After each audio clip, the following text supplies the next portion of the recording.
Alright. So ito, maraming nagko-compare sa atin sa social media. 'Di ba? Sobrang dami sa pagiging magulang, 'di ba? Sa lifestyle, Gagaling nyo no? pagiging asawa, looks, lahat nako-compare tayo. Pero hindi naman natin siya maiiwasan. Parang talagang ganun ang buhay. Yes. Pero kayo, sa mga puso ninyo, anong take nyo doon or anong nararamdaman ninyo? Actually, sa social media, mahilig talagang mag-compare ng Tao mga lang.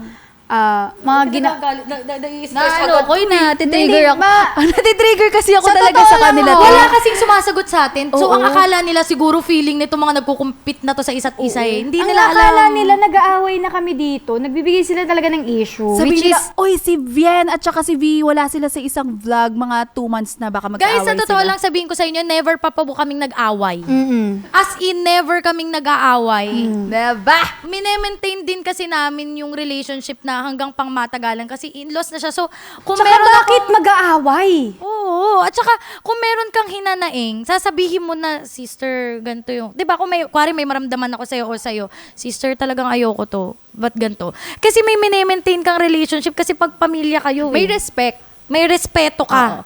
At saka ang gusto ko sa ating tatlo, marunong mag-adjust. Like, kunyari, Totoo. ayaw nitong isa, o sige, ganito na lang. Mag-meet kami halfway.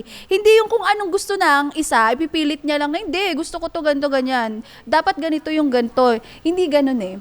So, kaming mag-i-inlaws kami, alam namin kung ano yung boundaries ng isa't isa.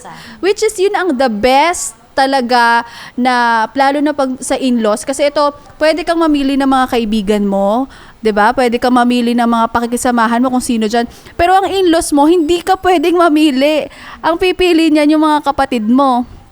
So itong mga to, ano yung sinasabi ko? Hindi tayo nagiinom ha, ano ba? Nag-zone out kasi ako Anong pag... masasabi mo sa mga taong ano? Kaya nga yung sinasabi ko nga,